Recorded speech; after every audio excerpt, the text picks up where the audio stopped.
এক রানীর গল্প শুনবো তার একমাত্র আদরের নাতির সঙ্গে তার খুনসুটির গল্প, যার সাথে কাটতো তার দিন রাত্রির সারাটা বেলা। নাতির স্বপ্ন ছিল রং তুলি দিয়ে ছবি আঁকতে আঁকতে চারিদিকের ফ্যাকাশে জীবনগুলোই সে রং ছুঁয়ে দেবে। এগিয়ে দিয়েছিল রানী, হাত ধরে তার স্বপ্নের জগতের দিকে। রানী সকলের আদরের রানী, যাকে সবাই চিনত রাধা রানী বলে। এভাবেই নাতি নাতির স্বপ্ন পূরণের মধ্যেই কেটে যাচ্ছিল তার দিনগুলো। কিন্তু হঠাৎ একদিন ছন্দ পতন ঘটল। আচমকা একটা ঝড়ের দমকা হাওয়া তছনছ করে দিল সবটা। রানী, তবে কি হারিয়ে গেল আমাদের রাধা রানী?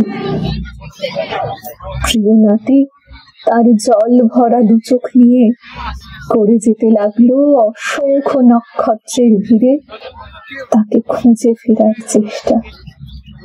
কখনো বা তারই নামাঙ্কিত স্কুলের মাঝে, তারই দেখানো সেই স্বপ্নের মধ্যে দিয়ে তাকে খুঁজে ফেরার চেষ্টা। আসলে কোথাও নয়, সকলের হৃদয় খুঁড়লে দেখা যাবে যেখানে জল জল করছে আমাদের রানী, দেখা যাবে প্রত্যেকটা ছেলে মেয়ের স্বপ্ন জয়ের মাঝে রয়েছে আমাদের রানী, রয়েছে সকলের ভালোবাসা হয়ে, আমাদের সকলের ভালোবাসার আমাদের রাধা রানী।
অসাধারণ।